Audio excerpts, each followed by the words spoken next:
Madison Avenue was the kind of place where professionals met for power lunches and first dates, where the espresso was always perfect and the pastries were displayed like art behind glass cases.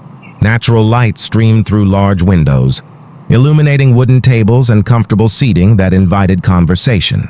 Nathaniel Grant sat at a corner table, checking his watch for the third time in 10 minutes. He was 36 years old, with dark brown hair styled back from his face, and he wore a navy blue suit that had been tailored precisely to his frame. As CEO of Grant Financial Group, he was used to people being punctual for meetings with him. This blind date was no exception to his expectations. His assistant had set it up, insisting that he needed to get back out there after his divorce 2 years ago. The woman he was supposed to meet, someone named Rebecca Walsh, was a single mother who worked as a teacher. His assistant had been enthusiastic about the match, saying they'd both been through similar challenges and might understand each other's complicated lives. Nathaniel had been skeptical, but had agreed. Dating at his level was complicated. Women were often more interested in his bank account than in him as a person. Maybe someone with her own responsibilities, her own challenges would be different. He was reviewing emails on his phone when he heard a small voice say, "Excuse me, are you Mr. Nathan?" Nathaniel looked up to find himself face to face with a little girl. She couldn't have been more than 4 years old, with blonde hair pulled into pigtails and wearing a pink dress that looked slightly rumpled, as if she'd been wearing it all day. Her shoes were scuffed, and she carried a small backpack that seemed too big for her tiny frame. "I'm Nathaniel," he said, confused. "But I think you might have the wrong person, sweetheart. Are you lost? Where are your parents?" The little girl climbed onto the bench across from him with determination, setting her backpack on the table. "I'm Emma Walsh. My mommy was supposed to meet you today, but she got really sick this morning. She has a fever and was throwing up. And Mrs. Martinez from next door said mommy shouldn't leave the house. So I came instead." Nathaniel stared at the child, trying to process what he was hearing. "You came instead? Emma, how did you get here?" "I took the bus. Mommy takes me on the bus sometimes, so I know which one goes to Madison Avenue. And I have the address you sent mommy on my tablet." She pulled out a slightly battered children's tablet from her backpack. "See, I have all the messages." Nathaniel felt a mixture of alarm and disbelief. This 4-year-old child had traveled across the city by herself to inform him that her mother was sick? "Emma, does your mother know you're here?" Emma's face fell slightly. "No, she was sleeping. The medicine made her sleepy. But I didn't want you to wait and think mommy didn't want to come. She was really excited about meeting you. She got a new dress and everything. She just got sick and couldn't come, so I thought I should tell you." Nathaniel's mind was racing. A 4-year-old had taken public transportation, alone to deliver a message because her mother was too sick to call. That suggested either incredibly poor judgment or a level of desperation and resourcefulness that was both alarming and touching. "Emma, I need you to tell me your address right now. We need to get you home and make sure your mother knows you're safe." "Are you mad at me?" Emma asked, her blue eyes filling with tears. "I just wanted to help. Mommy's been so sad lately because Daddy left and she has to work a lot, and she doesn't have friends to go out with. When she got the message about meeting you, she smiled for the first time in forever. I didn't want you to think she didn't care." Nathaniel felt his chest tighten. This child, barely old enough for kindergarten, was trying to take care of her mother's emotional well-being. "I'm not mad at you, Emma. I'm concerned. What you did was brave, but also very dangerous. You could have gotten hurt or lost. But right now, we need to get you home safely. Can you tell me where you live?" Emma recited an address in a neighborhood Nathaniel knew was several miles away. He immediately pulled out his phone and called his driver. "Charles, I need you at the Madison Avenue coffee shop immediately. We have a situation." While they waited, Nathaniel ordered Emma a hot chocolate and a pastry. She accepted them with the kind of gratitude that suggested treats like this weren't common in her life. "Tell me about your mom," Nathaniel said, trying to keep Emma calm while also gathering information. "What does she do?" "She's a teacher. She teaches little kids like me how to read and write. She works really hard and sometimes she brings work home and stays up late, grading papers. She says teaching is important because it helps kids have better lives." "And your dad?" Emma's face clouded. "He left 6 months ago. He said he didn't want to be married anymore, and that he wanted to go live with his new girlfriend." Mommy cried a lot after he left. She tries to hide it, but I hear her sometimes at night. Nathaniel felt anger building toward a man he'd never met. What kind of person abandoned a family like that? His car arrived, and Nathaniel helped Emma gather her things. As they walked to the vehicle, he noticed how small she looked, how vulnerable. The fact that she'd made this journey alone was both remarkable and deeply troubling. "Charles, we're going to this address," Nathaniel said, giving Rebecca Walsh's location. "And please keep your speed reasonable. I don't want to frighten my passenger." Emma sat beside him in the back seat, clutching her backpack and sipping her hot chocolate. "Is your car really big because you're really rich?" she asked with the blunt honesty only children possess. "I do okay," Nathaniel said with a slight smile. "I work hard and I've been fortunate. Mommy says rich people are usually mean because they only care about money. But you don't seem mean. You bought me hot chocolate. Your mommy is probably speaking from experience with some unkind people. But money doesn't make someone good or bad. What matters is what you do with it and how you treat people." "That's what Mommy says too. About treating people good? She says it doesn't matter if you're rich or poor. What matters is being kind. She's very kind. She helps our neighbors and she always gives food to homeless people. And she volunteers at the church, even though she's really tired." Nathaniel was building a picture of Rebecca Walsh, a dedicated teacher, abandoned by her husband, struggling to make ends meet but still prioritizing kindness and service. And somehow, she'd raised a daughter brave enough and loving, enough to travel across a city to protect her mother's chances at happiness. They arrived at the address Emma had given, a modest apartment, building in a neighborhood that had clearly seen better days. The building was older, with paint peeling in places, but the entryway was clean, and someone had planted flowers in pots by the door. "What floor, Emma?" "Third floor, apartment 3B. They took the elevator up, and Emma used a key from her backpack to unlock the door. The apartment was small but tidy, decorated with what was clearly second-hand furniture that had been arranged with care. Children's artwork covered one wall, and family photos in inexpensive frames showed a smiling Rebecca with Emma at various ages. "Mommy?" Emma called out. "Mommy, I'm home!" A woman emerged from one of the bedrooms, and Nathaniel's breath caught. She was beautiful despite looking terrible, feverish, disheveled, wearing sweatpants and an old college t-shirt. Her blonde hair was pulled back in a messy ponytail, her face was pale, and she moved with the careful deliberation of someone who was very ill. "Emma? What? Oh my God, where have you been?" Rebecca's voice was hoarse with illness and rising panic. "I woke up and you were gone, and I've been calling your name and—" Then she saw Nathaniel standing in her doorway, and confusion joined the panic on her face. "Who are you? What are you doing in my apartment with my daughter?" "Mom, this is Mr. Nathan, the man you were supposed to meet today. I went to tell him you were sick so he wouldn't think you didn't want to see him." The color drained from Rebecca's already pale face. "You what? Emma, you went all the way to Madison Avenue by yourself? Do you have any idea how dangerous that was? You could have been hurt or lost or—" She swayed slightly, and Nathaniel immediately moved forward to steady her. "Miss Walsh, you need to sit down. You're clearly very ill." Rebecca pulled away from his touch, though she did sink onto the couch. "I'm fine. I need to—" "Emma, what were you thinking? You know you're never supposed to leave the apartment without me." "But Mommy, you were so excited about your date.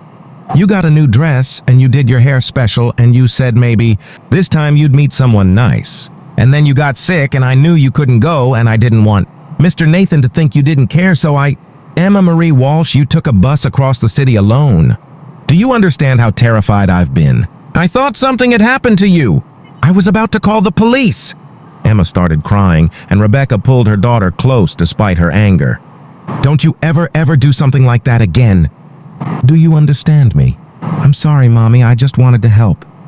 Nathaniel stood awkwardly in the small living room, feeling like an intruder in this private moment. "Ms. Walsh, I'm Nathaniel Grant. Obviously, this isn't how I expected our first meeting to go. I brought Emma home as soon as I understood what had happened. And I think you should know what she did was dangerous and absolutely shouldn't be repeated. But she did it out of love for you. She wanted to make sure I knew you were excited about meeting me." Rebecca looked up at him with exhausted eyes. "I'm so sorry.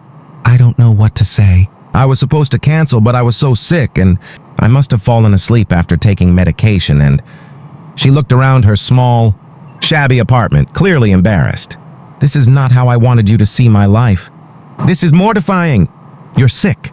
You have nothing to be embarrassed about. I have a 4-year-old who apparently thinks it's okay to travel across the city alone to deliver messages to strangers. I'd say I have plenty to be embarrassed about. She's 4.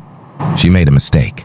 But Ms. Walsh, the fact that she felt comfortable enough to approach me, that she was articulate enough to explain the situation, that she wanted to help you so badly she was willing to be brave.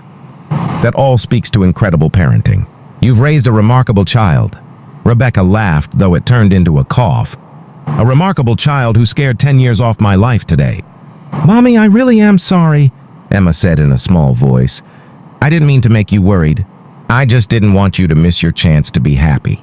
Rebecca's expression softened and she kissed the top of her daughter's head. I know, baby. But my happiness is not more important than your safety. Nothing is more important than that. Promise me you'll never do something like this again. I promise. Nathaniel checked his watch. Miss Walsh, when's the last time you ate? Or took medication for your fever? I don't know. This morning, maybe? I've been sleeping on and off. Do you have soup? Bread? Anything I can heat up for you? Rebecca stared at him. Why would you do that? You don't know me. This date was supposed to be our first meeting, and instead you got dragged across the city to return. My daughter, who made an incredibly poor decision. You don't owe me anything. Maybe not. But I'd like to help. And frankly, you're in no condition to take care of yourself right now, let alone Emma. So let me be useful. Where's your kitchen?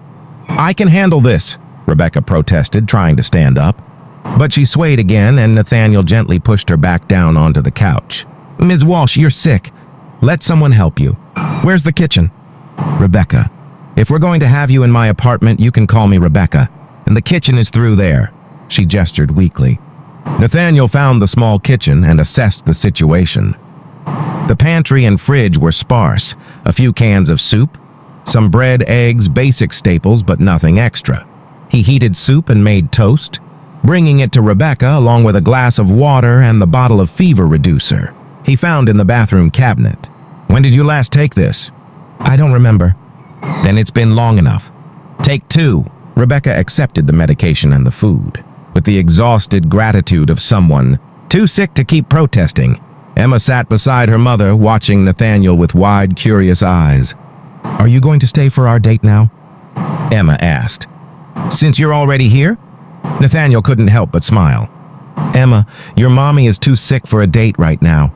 She needs to rest and get better. But you could stay and talk to her while she eats. That's kind of like a date, right? Mommy says dates are about getting to know each other. Rebecca looked mortified. Emma, stop. Mr. Grant has already done more than enough. I'm sure he has other places he needs to be.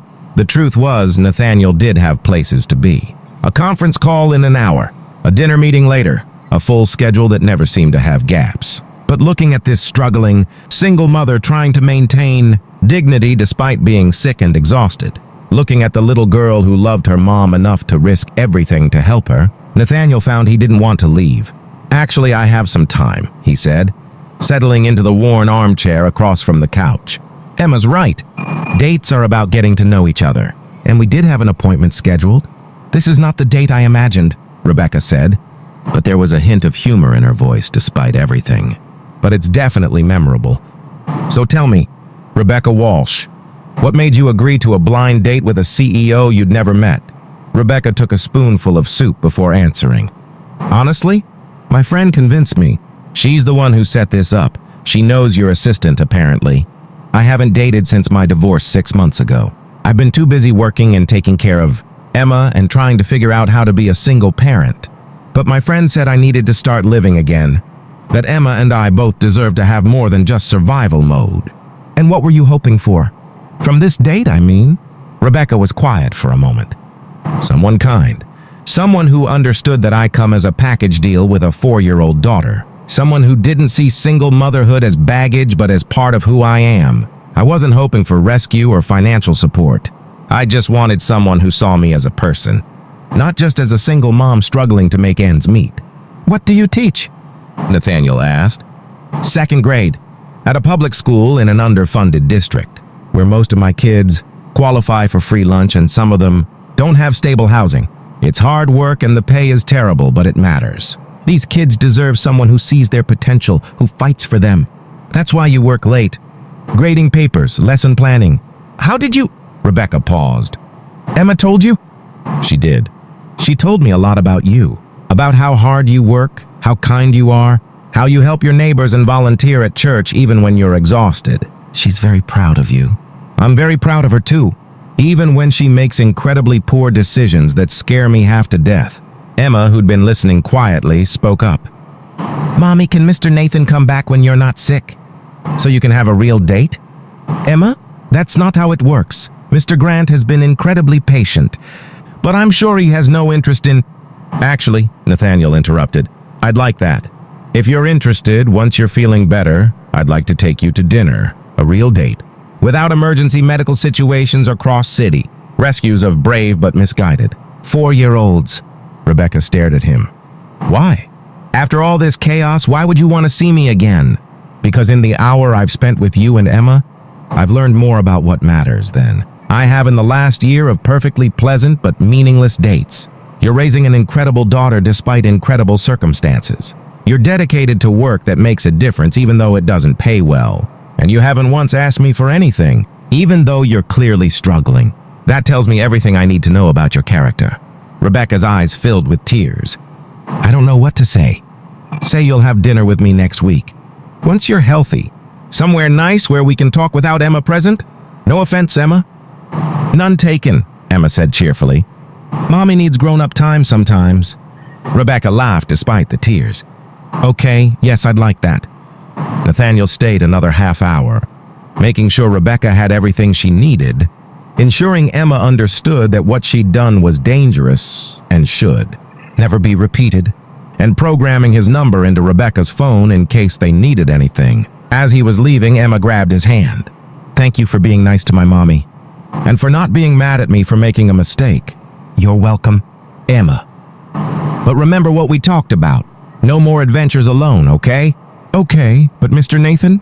I think you and Mommy are going to like each other a lot. She smiled more today than she has in months. Even though she's sick and everything went wrong, she's still smiling. I think that means something good. A week later, Nathaniel picked Rebecca up for their proper first date.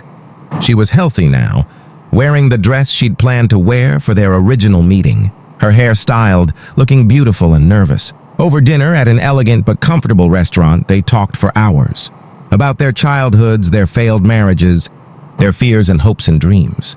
Nathaniel told her about the pressure of running his late father's company, about the divorce from a woman who'd loved his money more than him.